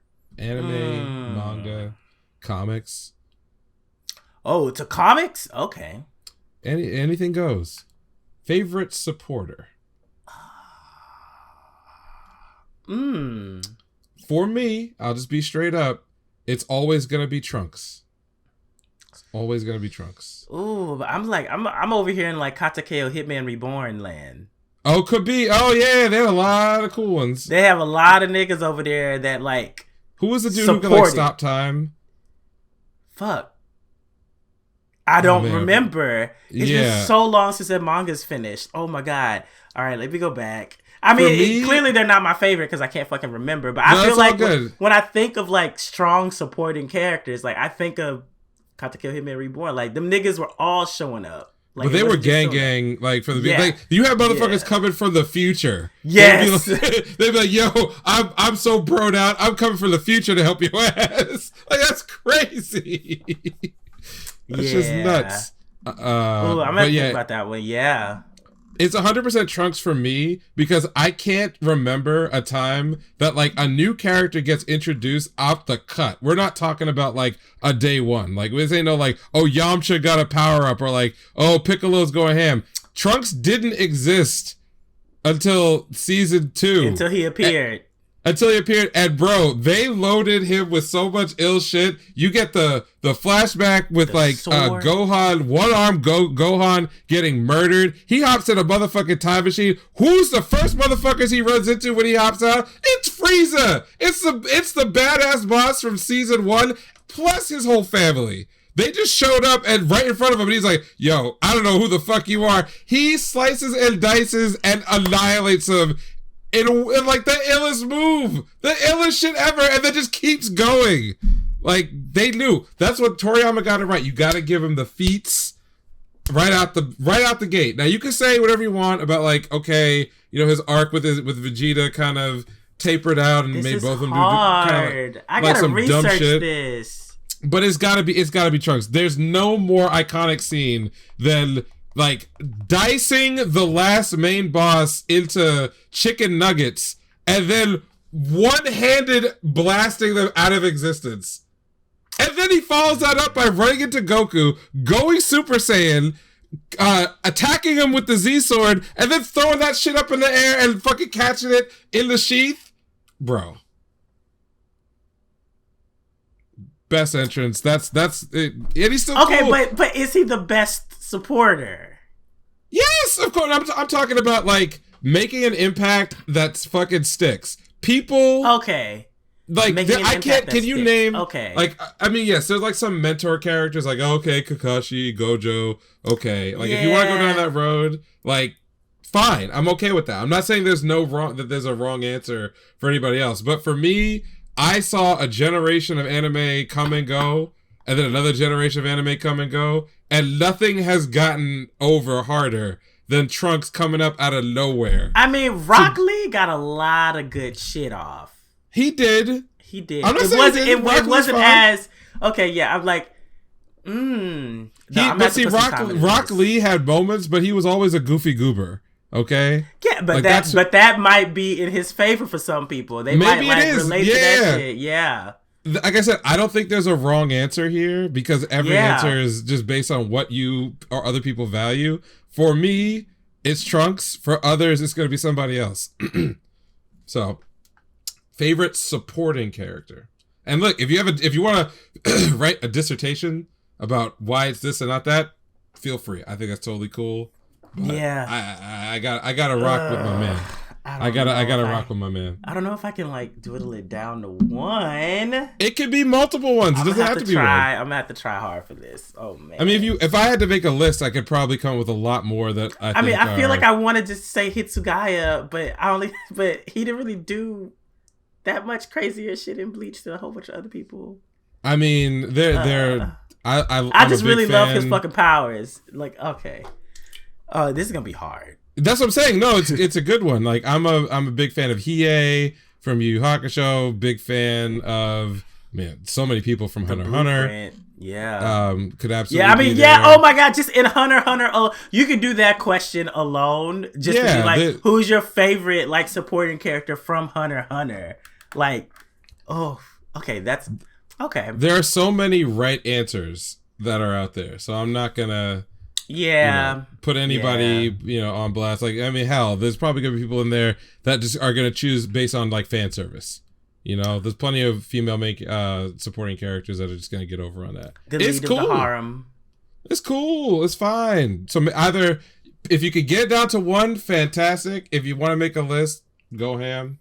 Yeah. But, yeah, give us your list. Give us your one or give us your list. I'm gonna try to make it one. Oh fuck. I got some research to do. Okay. Should be fun.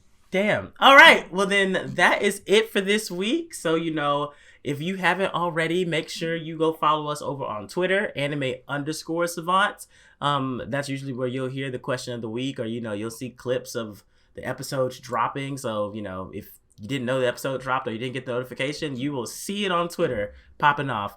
Otherwise, you can watch us on YouTube, which YouTube has a podcast option now. We will be experimenting with that this episode. So let us know if the video still shows up and you get the notification and all that kind of shit like that. Let us know in the comments down below, YouTube people, if you actually got it. And you can also follow us on just regular Anime Savants on Instagram and TikTok and Facebook. Yep, you can follow me on Twitter at Neural Handshake. Just keeping it breezy. Yeah. All right. That is it for this week. We will catch y'all next week. Bye. Peace out.